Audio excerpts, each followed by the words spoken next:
Hey VC, I'm back with another Vinyl Finds video. This is I think third or fourth or something.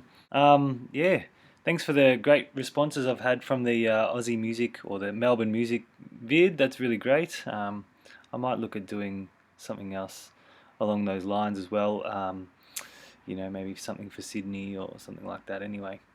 But I'll just show you a few things that I've bought over the last sort of week or so. It's been school holidays over here, and as I work at a school, I also get the school holidays off, which is fantastic. It's something like you know an extra 10 weeks a year holidays or something like that. So yeah, pretty cool. I took a drive down the ocean a couple of days ago, and there's a record store down there called Reload Records in Rosebud, and I picked up this after going through the whole store. I pulled this one out in the jazz section. The Nex, the album's called Mindset. It's from 2012, I think, and one track per side. It's an Australian jazz band from Sydney, who avant-garde jazz, experimental jazz, really fantastic band here. Probably a little bit underrated over here, or less, or just not well known. But they've done some great work on some soundtracks for Aussie films as well, and I think they're fairly well known sort of overseas.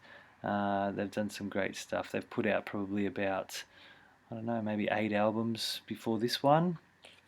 They've been going since the 90s. But this is a fantastic record.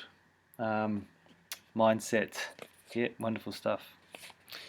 Uh, I also went and checked out a couple of stores just here in Melbourne, in Brunswick and stuff. One of them, um, when we went to Campo's place a few days ago, it must have been during the week. We went to the place called Round and Round Records, which you might see the video entitled "Dig It" that Fred posted of our little catch-up session at Campo's, which was awesome. Thanks, Campo. Great host, great food, good laughs. And yeah, so on that day we went to the store. I picked up this record here, Sukiya, and the album is called Concludo Especial con el Tercer Sexo. And it's pretty great. I heard it at Campo's joint that afternoon and thought, wow, that's a really cool record. I might look at sort of ordering that. And what do you know? It was at the store an hour later when we went and visited, so I just grabbed it. Nice condition. It's sort of a electronic sort of mashup record meets with some of the it's hard to explain the sounds that were happening at the time. Sort of, it's from the 90s as well. But yeah, have a listen, check it out. It's really cool. Sukiya. It's on a double record. Yeah, very cool stuff. This one was also there. Guys who know the band Dead Can Dance know of Brendan Perry, who was a phenomenal singer, one of the great voices. Well, him and Lisa Gerrard make up the male and female singers of Dead Can Dance, and he's released 2 solo records. One was called The Eye of the Hunter, which was back a few years back, maybe in the 90s sometime.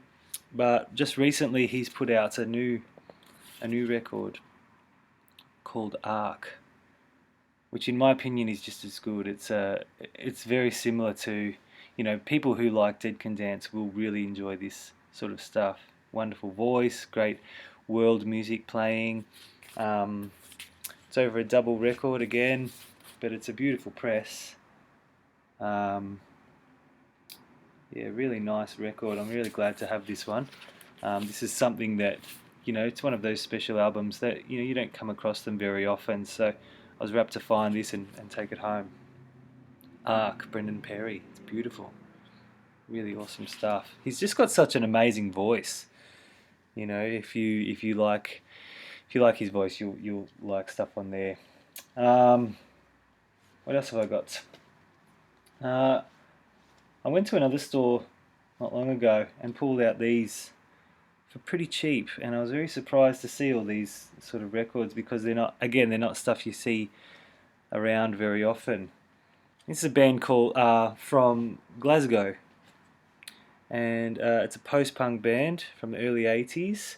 The band's called The Radio Ghosts. This is their first EP, Handfuls of Everything, which is really fantastic. I put this on, I've played it once through, but on first listen, it's sort of a cross between like early Cure album, you know, sort of from the pornography era, meets like a bit of, there's a bit of madness in there, you know, with a bit of that sort of up-tempo ska sort of rhythms. But yeah, just a really wonderful EP, really cool, really cool. If anyone knows more about this, because I couldn't find much about them online, be cool to, if you could leave some comments about it. Yeah, great band, really cool band. I like this a lot. It was very cheap to find as well. So another one of interest for me was this record here by Cindy Lee Berryhill, who is a folk, or sort of a singer-songwriter from San Diego in the early 90s, or late 80s actually. This is her second record, Naked Movie Star. And she's sort of the, I suppose, the pioneer of the anti-folk movement, which was happening at the time. Anti-folk being something like, well, I suppose you've got folk music, but anti-folk would be more something like a bit. They're known for their cynical lyrics, their anti-establishment sort of sentiment. This one definitely, and her first one, which I have as well, definitely hints of sort of feminist ideas and concepts, but also a really honest take on sort of working class America, you know, struggling artist sort of vibe. Really nice record, this one. Again, I've only played it through once, but I enjoyed it, and it's along the lines of her first record as well, her debut. Yeah, cool stuff. Check out if you like it, sort of anti-folk. When I say anti-folk, I'm talking about bands like sort of Ani DeFranco, Beck even falls into that category a little bit. Things like that, where there's a bit of an anti-establishment element to their folk rock. Another one interesting I pulled in was this one here, which I still haven't played yet, but it's called Pinsky Zoo. Introduced me to the Doctor. I had a bit of a play at the store. I chucked it on the turntable and had a quick listen. It sounded pretty interesting, so I'm going to give this a spin during the week, but I just thought I'd show it now. I mean, who knows, I may even get rid of it, I'm not sure.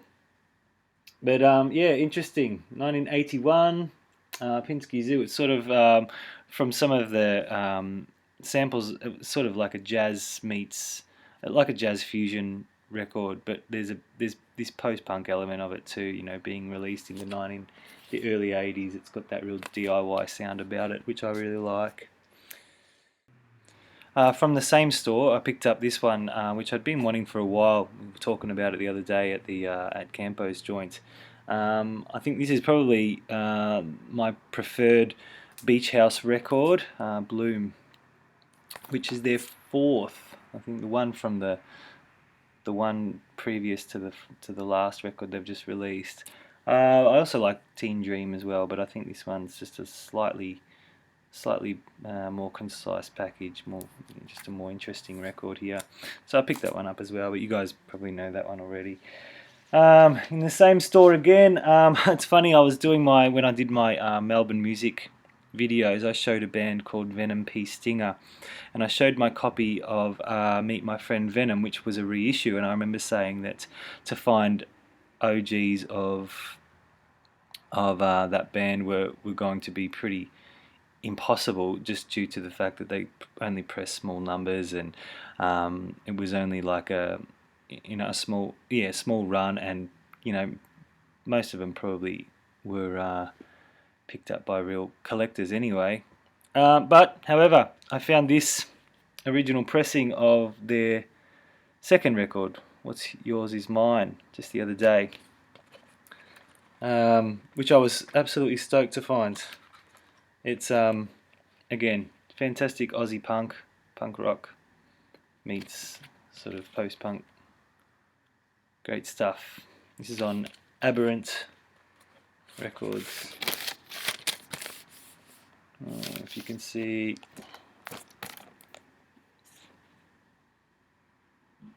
there, yep, very cool. Very happy to have that one. And a couple of VC inspired purchases, stuff I've got in the mail in the last week or so. I've been really digging the Stump the VC series that my lung puppy Ronco, Ron Anderson, started a few weeks back, and I've been following that, and I have each time he posts one, you know, I mean, because I really like these interesting obscure albums and stuff, and each time he posts one I go and have a listen, and if it's something I'm interested in I try and hunt it down. So thanks so much, Ron. You've put me onto a couple of real beauties here. This record here, Glen or Glenda, is awesome. It's fantastic, Zool jazz-ish sort of fusion, avant-garde fusion stuff. Fantastic record here, Glen or Glenda. It's from relatively you know, modern, but yeah, just great stuff. Really cool music, really interesting and textural music that is can be a bit challenging to listen to, but if you like that sort of stuff, which I do, yeah, cool stuff.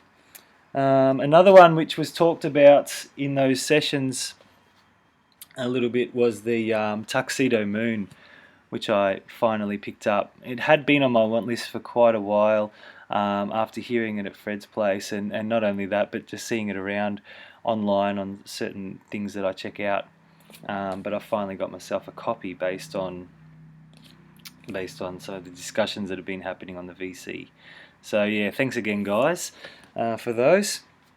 And another one, Chris Cole has put me onto. He's been very generous with his sharing of knowledge and things like that since I began in the VC, and he's been sort of posting me some links to various things online for sale that he thinks I might enjoy. One of those links was this one here, Regressive Aid, and the album is called Effects on Exposed People.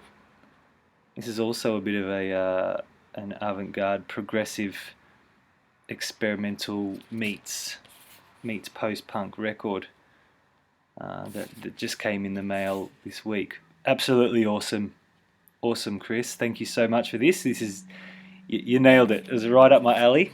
This stuff. It's sort of like a Discipline era King Crimson record with just a bit more of a punk edge, a post-punk edge. Just awesome stuff. I really enjoyed this. Thank you, mate. Last but not least, I'll show a couple of things that came in the mail that I've been pretty excited about. They've just reissued a couple of really, I think, important records for me. One of them is the Red House Painters. They've just put out all their probably three of their most classic records. Plus, they've done a box set and stuff. But I'm going to get them all singularly. This is the first one, which I think is great. This is the guy from, for those that don't know, Sun Kill Moon. And it's a very sort of introspective but dark, a blend of sort of folk and hard noise rock, which is if you can imagine something like that. Great record. This is a reissue, just reissued this year. Fantastic. And the other one, which I was really excited about, was this one. This is one of my boyhood records that I played quite a bit when I was young. Eric's Trip, Love Tara, and they've finally reissued this. Sub Pop has done a really nice job of putting this out. It's a lo-fi sort of classic indie record. For those that sort of like the Dinosaur Jr. Style. It's really sort of, it's a beautiful record all on its own. 1993, really teenage inspired sort of noise pop meets noise rock, sort of thing. Introspective. There's quite a few sort of just really nice and beautiful lines and lyrics in there. The shared vocals between the guy and the girl in the band. But yeah, just a lovely album for people that like the sort of the garage rock era of the early 90s. You'll probably dig this record. Probably already know it already, but yeah, this is really great. So that's it from me. That's my new finds for the holidays. I hope you guys have had a nice week or so, and I'll check in with you guys pretty soon. Yeah, thanks again. Thanks for watching. Cheers.